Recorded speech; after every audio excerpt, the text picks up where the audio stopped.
Good afternoon and welcome to Sky Sports News. As the Premier League, Football League and Women's Super League is suspended until April the 3rd due to coronavirus. We'll be live to Premier League headquarters in just a moment.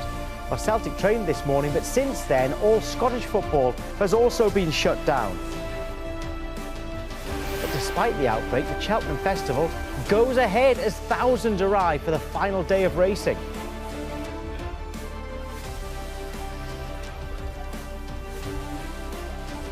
Yeah, but we start with that news that all Premier League and English Football League and Women's Super League matches have been postponed until April the 3rd at the earliest.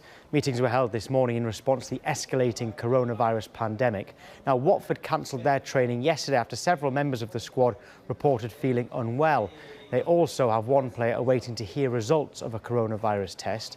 This morning, Nigel Pearson criticised Boris Johnson for showing a lack of leadership after the Prime Minister decided sporting events could go ahead as planned. I don't think we had any great leadership last night listening to the Prime Minister. I was totally underwhelmed by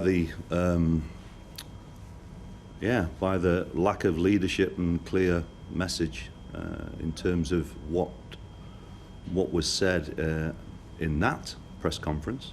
I think it's important that we are trying to be proactive ourselves, and I think what is very important is that hopefully the Premier League will make strong decisions based on what is right for everybody within the game. We told all the players to stay at home, indeed all the technical staff as well, all the training ground staff. So, we've done that as a precautionary measure because we've currently got one player who's been awaiting test results on his symptoms. We currently don't have anybody with a positive return of a result. But I think it's, in the current climate, it's pretty inevitable that we all will have contact with somebody who either has the virus or has possibly even recovered from it. We are going to be live to Premier League headquarters shortly, but the EFL have also postponed all matches until April the 3rd. We're going to go live now to Alan Myers. Alan, just talk us through the events of this morning. Yes, well, Tom, we obviously woke up this morning to the action from last night when we heard about Mikel Arteta first, then Chelsea's Hudson-Odoi this morning, and then of course everyone was waiting to hear, and around, well, it was on 11 o'clock when we heard from here the EFL House with that collective statement on behalf of pretty much all of football in this country. And this is what the Director of Communications here at the EFL, Mark Rowan, had to say. The FA, Premier League, EFL, Barclays FA Women's Super League and FA Women's Championship have collectively agreed to postpone the professional game in England until the 3rd of April at the earliest. This action, which will be kept under constant review, has been taken due to the increasing number of clubs taking steps to isolate their players and staff because of the COVID-19 virus. The postponements include all matches in the Championship, League One and League Two, as well as academy and youth team fixtures. In addition, EFL clubs are being advised to suspend indefinitely all non-essential activities, which include, but are not limited to, player appearances, training ground visits and fan meetings. Whilst the EFL board has continued to take the advice and guidance offered by the government and its health advisors, emerging developments mean now is the time to implement football's contingency plans in response to the crisis. A further update on those plans will be given post an EFL board meeting next week. This decision has not been taken lightly, but the EFL must prioritise the health and well-being of players, staff and supporters, while also acknowledging the government's national efforts in tackling this outbreak. So So there we go. That's the news that came out. Dramatic news, of course, because all of football will be suspended until that date, the April the 3rd, when Blackburn due to play Leeds United at Ellen Road.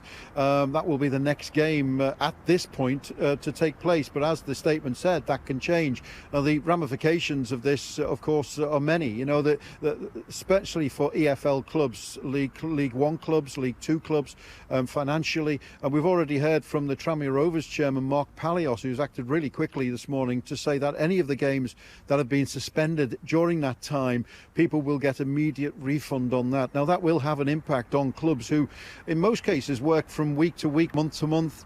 You know, of course, the big Premier League clubs will be able to take this suspension, but some of the smaller clubs who and not just the clubs as well, the surrounding businesses around football, around a Saturday or whatever, a Sunday afternoon, you know, that will be a huge impact on those businesses. So the ramifications we're still not clear on. They'll come in the next few days, of course, as people take this information in and see where they go from there. Alan, thank you. So that's the EFL. Let's get to the Premier League headquarters as promised, because meetings were held this morning in response to the escalating corona pandemic. Let's go live to our chief reporter, Brian Swanson. Brian, what can you tell us about this? Well, Tom, that emergency meeting here at the Premier League headquarters has now finished. It was a quick decision to fall in line with the rest of English football and announce that suspension until at least April the 4th, that weekend of that. Premier League Chief Executive Richard Masters still in Cyber, hoping to hear from him shortly about that decision. Aston Villa's Chief Executive Christian Purslow left here into the media scrum. He praised the decision, didn't want to say too much as he headed through the scrum towards a taxi, but he did say that he didn't know when ultimately this season will finish, because nobody does know. What is happening around the UK, what is happening around the world right now is unprecedented, and English football no doubt felt that they had to respond in this way by suspending all elite football, at least for the next 3 weeks. That does buy a bit of time to establish exactly where this is going. The Premier League have previously followed the advice of the government and the Chief Health Officer in deciding initially last night that all fixtures would go ahead, but then Mikel Arteta's positive test for coronavirus really changed everything, and that forced them into this emergency meeting. And what happened was the quick decision was made. The overwhelming majority of English football's top club officials met via video conference. On the phone, it was just Purslow that was in person along with Richard Masters. Inevitably, still plenty of questions for people in the game to answer.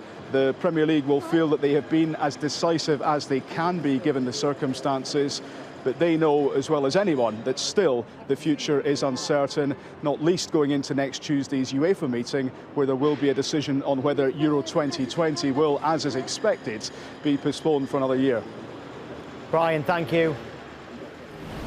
Haven't been to Scotland yet because the Scottish FA have suspended all domestic football until further notice. Charles Patterson is at Celtic's training ground. And Charles, this is a really interesting one, because this morning, Celtic, it seemed like business was as usual for them. Very different now. Yeah, Tom, that's right. Celtic's players were training here this morning. Of course, the Old Firm game was scheduled to take place on Sunday, and indeed there were actually fixtures due to be played this evening, including Motherwell against Aberdeen at Fir Park. But in the last hour, the joint response group, which is made up of the SFA and SPFL, released a statement where they confirmed the suspension of all domestic, professional and grassroots football under the jurisdiction of the Scottish FA until further notice. There is no date set, unlike in England, of the 3rd of April, 4th of April, for the EFL and the Premier League. It is until further notice in Scotland, so they're not putting a date on it. And of course, the game tonight, Motherwell against Aberdeen, is off. Queen of the South were due to play Ayr United in the Scottish Championship. That has gone as well. And so Essentially, it is now a suspension in Scotland, and it could be for many, many weeks. They're not wanting to put a date on it. And they were following government advice, of course, at the SPFL and SFA. They were monitoring the situation closely. I understand, speaking to people very close to the SPFL board, they were waiting to see what came out of that Premier League meeting and the EFL meeting. And then, of course, their reaction here in Scotland was very, very quick. We are, though, due to hear from Neil Lennon around about 1 o'clock. Celtic's press conference today will go ahead, despite the fact that the fixture at Ibrox is off. Rangers' press conference has been cancelled today, so we will not be hearing from Steven Gerrard, although we did hear from him last night extensively on the subject after Rangers lost to Bayer Leverkusen in the Europa League. That game, that second leg of that tie, has been postponed, of course. Rangers will not be travelling to Germany next week, so that tie is totally up in the air. But in terms of Scottish football, well, until the foreseeable future, there will be no football in Scotland, and we await to see what the SFA and SPFL do next. Just to give you quick words from SFA Chief Executive Ian Maxwell, he said that since the guidance outlined by governments last night, we've been engaged in extensive dialogue to clarify the position and guidance for Scottish football. The announcement has been made in the interests of public health and equally the health and safety of players, which is of paramount importance. And Neil Doncaster, the SPFL Chief Executive, he has said that the health and safety of fans, players and officials is paramount. We've not yet had any confirmed cases of coronavirus amongst players in Scotland, but given the nature of this outbreak, it seems to be only a matter of time. So that is the situation here in Scotland. Until further notice, there will be no football played at professional level or grassroots football, and we'll be getting the reaction of Neil Lennon just after 1 o'clock to this.